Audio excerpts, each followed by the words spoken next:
Thiruvananthapuram Thampanoor fly ഓവറിന് സമീപം KSRTC ബസ്സും private ബസ്സും കൂട്ടിയിടിച്ചു. 12 പേർക്ക് പരിക്കേറ്റിട്ടുണ്ട്. ആരുടെയും പരിക്ക് ഗുരുതരമല്ല എന്നാണ് നമുക്ക് അറിയാൻ കഴിയുന്നത്. മേഘ്ന മുരളി ചേരുന്നു അപകട സ്ഥലത്ത് നിന്ന്. മേഘ്ന, വിശദാംശങ്ങൾ.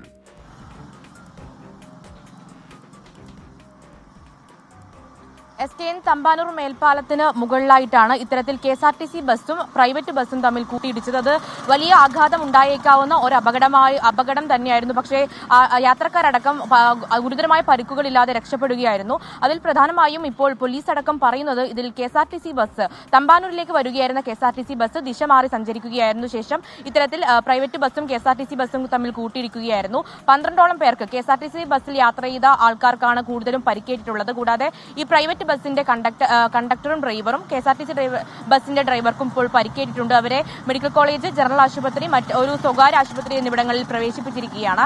എന്തായാലും ഈ KSRTC ഡ്രൈവർ ഉറങ്ങിപ്പോയതാണ് ഈ അപകടത്തിന് കാരണം. അതിൽ ആദ്യമായി KSRTC ഡ്രൈവർ പ്രതികരിക്കുന്നത് ഇങ്ങനെ ഗുളിക കഴിച്ച് ഉറങ്ങിപ്പോയി എന്നുള്ളതാണ്. അത്തരത്തിലാണ് ഇപ്പോൾ പ്രാഥമിക നിഗമനം വരുന്നത്. പോലീസും അങ്ങനെയാണ് പറയുന്നത്. എന്തായാലും ആളുകളുടെ പരിക്ക് ഇപ്പോൾ ഗുരുതരമല്ല എന്നുള്ളതാണ് അറിയുന്നത്.